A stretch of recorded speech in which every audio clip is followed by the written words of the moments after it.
All right, so thank you so much for joining us. Today we have a wonderful presentation. What is a token reinforcement system? Presented by Merceydes Morassi, BCBA and LMHC with Kaiser University Multidisciplinary Center. Thank you. Yeah, we'll just go ahead and jump right in. Obviously, we're talking about a token reinforcement system, and what is that? We're going to find out what that is. So, some objectives. We're going to learn what a token economy is or token reinforcement system. They're synonymous. You can call it either way. We're going to learn how and when to use it. We're going to learn what type of skills or problems or behaviors it can help address. And then some tips for implementing it with success. And so the little image here is an example of like a quick token system you could create. Some are more complex, but that's kind of a pretty standard one that we would use in our field. Okay, so what is it? A token reinforcement system is a behavioral intervention that's very commonly used. We call it a token economy. A token economy, in fact, hold on, I need to move my screen so I can see this. There we go.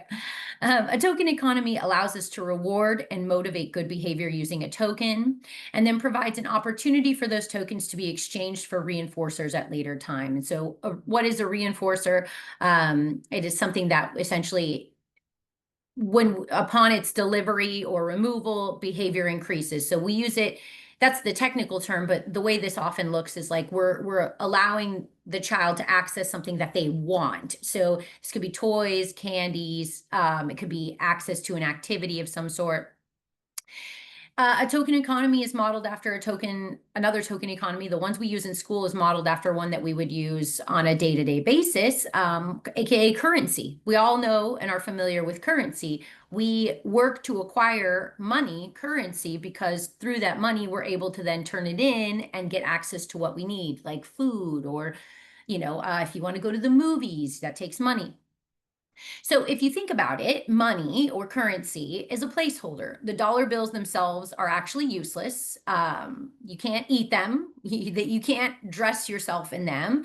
They don't feel good to the touch. And so like the dollar itself it's not a reinforcer. It is something that we use to obtain the reinforcer. So they have no actual value, but we value them because we learn that they can be exchanged for the things that we want and need. Money gives us access to our primary reinforcers. Therefore, money is the ultimate token. What is the token economy as it relates to students or to kids? It's a system we use in the home or classroom in situations where immediate reinforcement would be difficult to provide.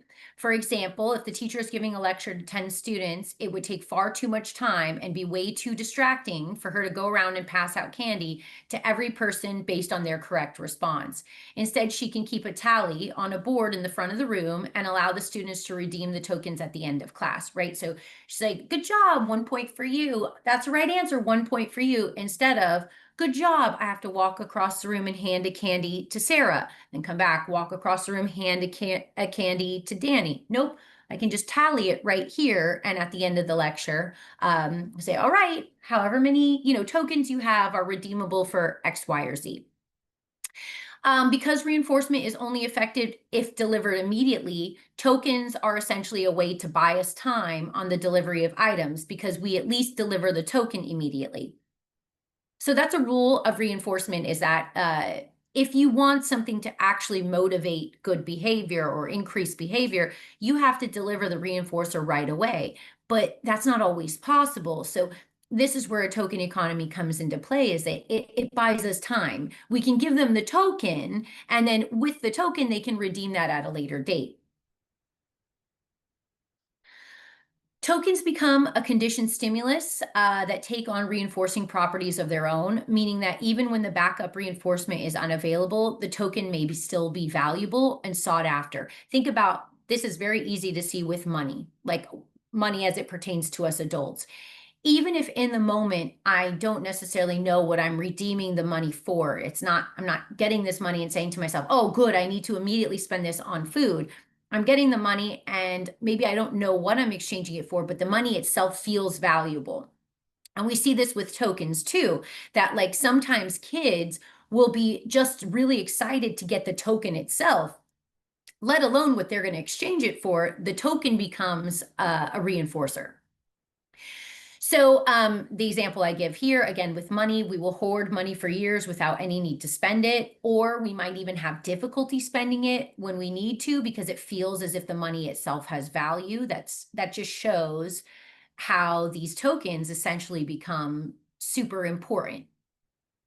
This is also a good argument for the use of tangible tokens, which will be discussed further in upcoming slides. So the tangible versus maybe something like a tally or something where the teacher or the adult is in control. A tangible token would be something that is handed to a student or kid. And I'm going to give you pros and cons to using a tangible versus not, because I mean, there are pros and cons. So how do you create a token system? You can use a tangible currency of some sort. You could use marbles. You could use monopoly money, or maybe you print your own money. You could use poker chips, or you can use a token board whereby the adult records. So the adult is putting tallies, or maybe they're putting stickers. Maybe you let the child put the sticker on the board, but regardless, you're not giving the child control of the token. So one way or the other. There are some things to consider. There may be a preference for tangible tokens. This is a societal thing. Societally, we are conditioned to value things that are tangible. So this may make a tangible token more rewarding, meaning that maybe I have a tally board behind me and I'm like, good job, Johnny, and I give him a tally. He will come to understand that the tallies can be exchanged for the reinforcer, but handing him monopoly money or a marble that he gets to keep himself might be more rewarding and make the system even more effective, actually.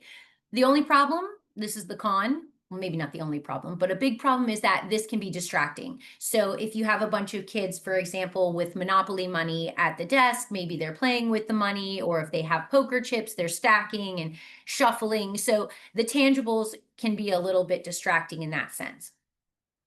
Also, if the token is a tangible, it is harder to implement response cost. Response cost is not something you necessarily have to use with the token system. There are plenty of token systems where we don't use that. It's just accumulation of points. There is no loss of points. Response cost would mean there's a loss of points. So you're earning points, and at some point we remove a point for something that has occurred. So if you were to implement with response costs and you're giving out a tangible token, it's going to be much more difficult to take away that token. It might even create some sort of like struggle, give it to me, no, whatever. So that wouldn't happen on a board. If I'm just tallying on the board, I can put them up, I can wipe them down. So again, something to consider. However, when it comes to learning, token loss can be more meaningful than token gain. And there's actually some research articles on this in behavior analysis that talk about how effective the loss of a token can be for learning. So it is something to consider. Why and how do we use it? So tokens are used when the delivery of immediate reinforcement is not possible, or when it would be disruptive, as I kind of mentioned before, when you're in the middle of a lecture, or for example, if you want the kids to essentially work up to earning a bigger reinforcer, maybe a pizza party or something like that. I can't, say, good job, here's your pizza party, and hand it to them right then on the spot. So maybe I have to use tokens so that they can slowly acquire enough tokens, and then I can also plan and prepare for this pizza party. Tokens are especially helpful when we have to deal with several students, or when you have kids who are only motivated by somewhat larger reinforcers. So they won't do math for Skittles, but they would do it for maybe a new Hot Wheels car. Well, I can't afford to literally, financially afford to give them a Hot Wheels car to each kid every single time they do a math problem or every single time they're paying attention, but I can give them tokens. And so maybe after 10 tokens, they can redeem it for a Hot Wheels car. So it saves money, especially for the kids who are highly motivated by the bigger reinforcers or the more expensive reinforcers. Or like maybe parents might do this with like something like Disney, okay, you want to go to Disney, we need a certain number of tokens, probably a lot. I would hope it's a lot to go to Disney. So token economies are portable and convenient. The tokens are symbolic as well. For example, if a child were to be working towards a trip to the museum or a pizza party, every token earned would be a symbol that he or she is getting closer to that goal. They start to recognize that the more they become familiar with it. They might even ask, how many more tokens do I need before I get X, Y, and Z? So it's motivating because they feel as if they're inching closer to their goal. So yeah, there's no better way to essentially present a pizza party as a potential reinforcer. Like I said before, I can't hold it in my hand, say, hey, everybody, this is your pizza party we're working for. So instead, I can maybe, like if you think about the visual in the beginning of this presentation, I could create some sort of maybe dry erase board or laminated sheet that said, pizza party. It had a visual of the pizza and however many required tokens needed to get to it. And they could see, okay, look, I have 3 boxes checked. I only have 2 more until we get to the pizza party. More about how it's used. In the classroom, tokens can and should be used for a variety of items. We want them generalized. This makes the most sense because it allows the tokens to maintain its motivating power and ensures options that appeal to everyone. For example, if I was in a classroom and I was passing out tokens, but the only thing the token could be redeemed for were, I don't know, Sour Patch Kids. In fact, that is a good example because I absolutely detest Sour Patch Kids. So if I was the kid in the classroom and the tokens were being handed out for that, some of you might like Sour Patch Kids and you're like, yes, look, I got my 5 tokens. I want the Sour Patch Kids. For me, it's going to do the opposite. It's going to unmotivate. So what we want is we want the tokens and then we want a variety of things that you can redeem them for. And I think the best example of this is like an old school arcade or even like Dave and Buster's. You get a certain number of tickets and then you go to the counter and that number of tickets can buy you any number of things. You get 2 Jolly Ranchers, or you can get 3 Tootsie Pops, or you can get 1 Hot Wheels car. So we really like the idea of tokens being used in a generalized sense. One thing I've seen a lot of teachers do, particularly in younger grades, which I don't think it is exclusive to younger kids. I think we can use this across the board, is the what do they call it? The treasure chest, or, at the end of the day or the week, they let the kids kind of dig in the treasure chest. And most of the items in the treasure chest are from the dollar store. But it's exciting because there are so many choices. And then, it kind of becomes like this little even ritual that we get to go to the treasure chest, dig through it, and figure out the ones that we want. So yeah, we want a variety of different prizes. This could be stuffed animals, toys, candies, whistles, pencils, stickers, Hot Wheels cars, maybe access to certain activities. Like in the treasure chest, maybe there's like a little coupon that says can be used for 5 minutes of Connect 4 with the teacher, something like that.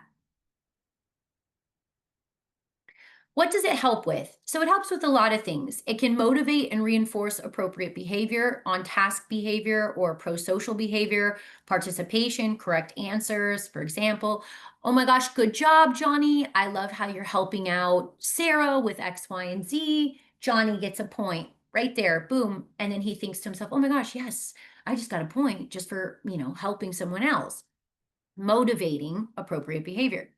It can also be used to maintain behavior. So maybe we have some behavioral skills that we've already taught to the student, and we want to make sure that we can maintain that over time. So we would use a token economy that pays out less frequently. So that's super behavioral and complex. I'm not going to get into the whole thing, but when we initially teach a behavior, we want to reinforce it very frequently, all the time, essentially. Good job, good job, good job, good job. But that can't persist forever because that's not natural. It's not the natural state of things to be reinforced constantly. So with a token economy, before we implement it or when we implement it, we can start with the payoff being, okay, maybe you only need 2 tokens and you get X, Y, and Z. And then we can extend it. And now it's 5 tokens, and now it's 10 tokens, and now it's 20 tokens. And so that helps us maintain the behavior, but we're not having to reinforce as frequently, which again is not natural. So it's a good way to fade out the reinforcement. This can also be used to decrease problem behavior, which we actually use it in this way often. The kids can earn tokens for the absence of behavior. For example, I love how you're, just quietly working. And maybe I say that to a kid who typically is touching other people or, making outbursts or funny noises. And I see that he's not doing any of those things. So I give him a token.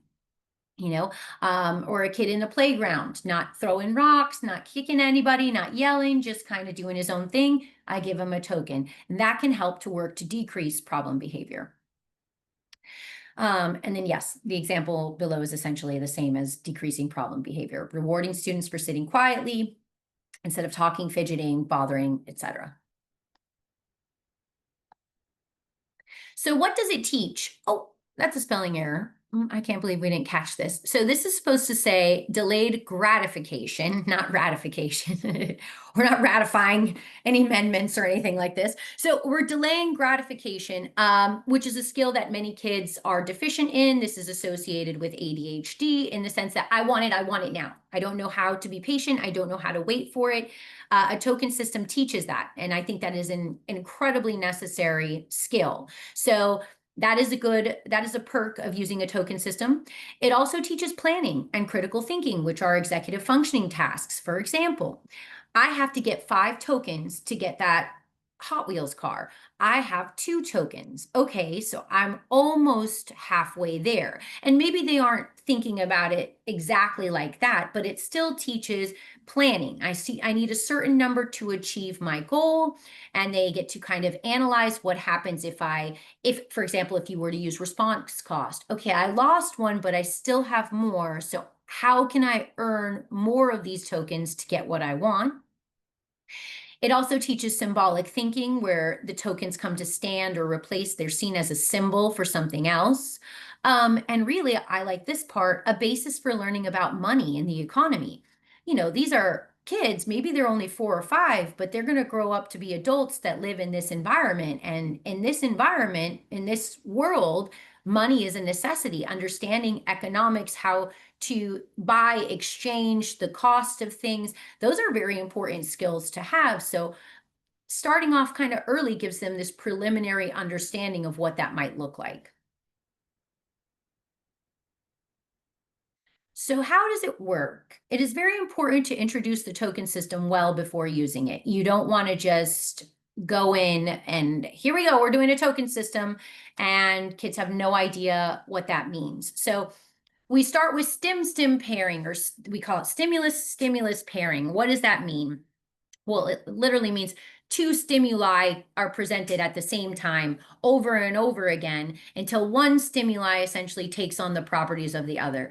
Like if you think of like Pavlov and the dogs, this is a good example where maybe you're not familiar with that. I'll real quickly tell you, like Pavlov would introduce meat at the same time he would ring a bell, and the dogs would salivate for the meat. But because he kept introducing it at the same time, every time, eventually the dogs would just salivate for the bell. There was no meat. So in this sense, when we're introducing a token system, we want to introduce the token at the same time as the reinforcer the first couple of times. So that could look something like, here's a token, here's a Skittle, here's a token, here's a Skittle. Oh, okay, all right. And so they eventually start recognizing the second that token hits the ground, I also get a Skittle, or maybe not the ground, the desk, right? And we do that for a few repetitions until they start to understand that the token is connected to the reinforcer. So I said maybe pass out paper dollars with a Skittle on top, then come around later, have them give you the paper dollar for another Skittle. That shows that kind of transactional approach there. We stay on an FR1 schedule. That's supposed to say FR1 schedule until the child demonstrates an understanding of the function of the token, meaning 1-to-1. 1 token, 1 reinforcer, 1 token, 1 reinforcer. And then once we see that they're getting it, we can start to space it out. Now maybe we say, okay, you know what? Actually today, Skittles cost 2 tokens. This means that when you first introduce the system, it will not be delaying reinforcement. It will require immediate delivery. So yes, this is a system for delaying gratification, but not when you're introducing it. When we're introducing it, we have to provide the reinforcement pretty immediately just so they start to understand this is reliable, this thing makes sense. If we're not doing immediate reinforcement when we first introduce it, they might not understand it, they might lose interest, it becomes unmotivating, it's something seen as inconsistent, so you're not going to get a lot of buy-in. So think about maybe the first week, you're going to have to be very on top of this. And then after that, you can fade it out. And it might only be a few days, to be honest.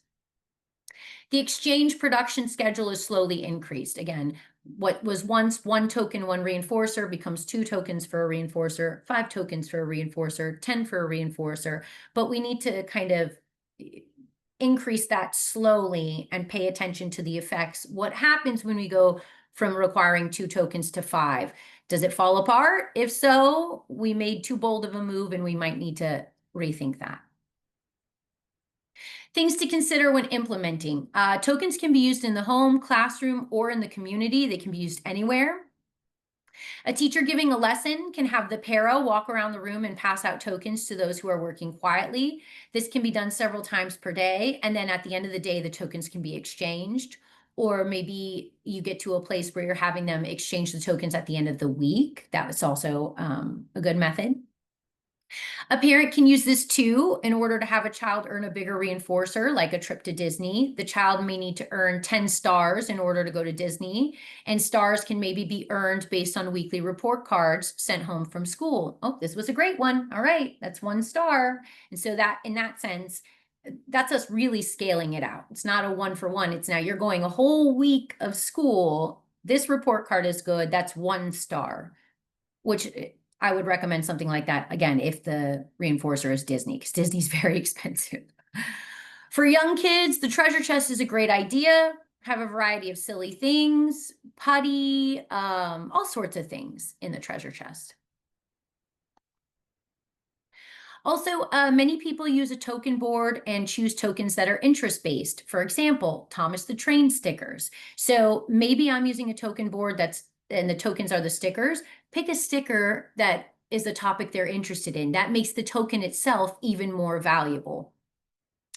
Prices should be set based on a preference assessment. This is important, right? If I have a variety of things in the toy chest and I let kids come up and they can pick whatever they want from the toy chest, then I have to assume that all those things are of the equal value. You gave me 5 tokens and I'm letting you pick anything from the chest. But if we think about the arcade example, when we go to an arcade, they'll say this costs 2 tokens, this costs 5, or they say tickets, 2 tokens, 5 tickets, whatever. If we know that, a candy bar is super reinforcing, all the kids want this specific candy bar. And then stickers are kind of mildly reinforcing. And then below that would be something like a pencil that not everyone is super interested in. Maybe the pencil is worth 1 token and the stickers are worth 3, but the candy bar is worth a whole 7 tokens. So you want that candy bar, boy, you got to earn those tokens. And so we set that based on a preference assessment, trying to gauge which of these reinforcers is the most desirable to the student. Yeah, the example I gave. All right. Exchange times should be scheduled and consistent. This is very important because there's predictability involved. So maybe you start with at the end of the day, we all exchange our tokens. Maybe you fade that a little bit to the end of the week. Maybe you do it at lunch. Whenever you decide to do it, and by the way, I wouldn't start with end of the week. I think that's too far out. I wouldn't use weekly exchange rates until kids have gotten really used to a token system. But if for example, I say, okay, we exchange at the end of the day, I need to make sure I consistently do it every single day. I can't say, oh, we ran out of time today, kids, I guess we'll do it tomorrow. That'll ruin the whole thing. So consistency is key. We can also allow for them to accumulate tokens and then trade in for a bigger prize at the end of the week instead of the daily trade. So this is an example where you'd use maybe the daily treasure box that has the dollar store goods. All of those are worth the same price. you get 3 tokens and you can go into the daily treasure chest. But if you save up at the end of the week, I have items that are maybe worth 20 tokens or 15 tokens, meaning you needed to really be saving all week. And then maybe you get a stuffed animal or something that is, more enticing, but also more expensive. So some common issues that occur, backup reinforcers, and that's essentially the word that they use to describe the things in the store, the things that we're exchanging for. Okay. Those may no longer be effective. So, for example, maybe in the treasure chest, I have a bunch of stickers and I have a bunch of loose candies. But they've seen those stickers, they've been the same stickers for the last year. And they eat all of those candies at home. No one is all that excited for uh, I don't know, whatever, a Kinder egg or whatever, because they get the Kinder eggs all the time, right? So if that's the case, if they go to the treasure chest or they go to redeem the tickets and they're looking at reinforcers that are not motivating, that they're not interested in, then the whole thing kind of falls apart. So we have to make sure that whatever it is that they're able to exchange for are things that maybe they don't have access to all the time and are things that are super high in their preference assessment, meaning they really want them, they're really desirable for them. And that's also why we need to offer a variety of backup reinforcers. In fact, if you use the treasure chest approach, I recommend occasionally adding in some new things, just some new items. Even if you see that everyone keeps going back for the same thing, okay, still add in something new. It keeps it interesting. There's some mystery involved. What is it? I don't know. Another issue could be that the price is set too high. And maybe these kids are, they're trying and all they're able to earn is 3 tokens for that day. And yet everything in the treasure chest is worth 5 tokens and up. And so that is very defeating. And so what's the point in trying, right? So we need to make sure we're setting the price at a reasonable level where that it's actually attainable. Yeah, I wrote that. It feels impossible if the price is set too high. There are minimal opportunities for earning the tokens. So motivation cannot be built without opportunity. If you're trying to give the tokens for correct responses on math problems, well, you only do math 1 time a day. So they have that opportunity to earn the token and nothing more. Well, that kind of sucks because what if that opportunity is missed? What if they're not feeling good during math or they're having trouble paying attention? And then that's it. The rest of the day is gone. So make sure there are several opportunities throughout the day for them to be earning the reinforcers. That way, if maybe the first opportunity is missed, they can think to themselves, well, okay, maybe I can try again after lunch when we do reading or whatever. Again, we want to inspire the motivation. The tokens themselves can be distracting. That was something I mentioned before. Although I do love a tangible token, that is my preference, is the tangible token. You have to remember that, yes, it can be distracting when they're sitting here fidgeting with all their tokens, or you know what I mean? So we got to figure out which one would work better for you in your environment. In a classroom, maybe you don't want the tangible tokens, but at home, I think a tangible token is very smart. And then you could even kind of create maybe like a bank to keep the tokens in. All right, and so that brings us to the Q&A part. Does anyone have any questions for me about implementing a token system or anything relative to tokens?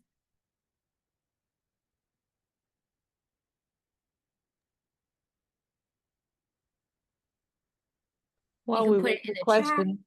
Go Oh, go ahead. ahead.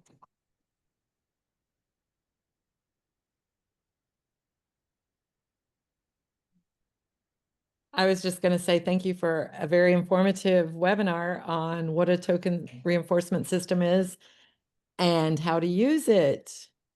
You're welcome. Thanks for having me.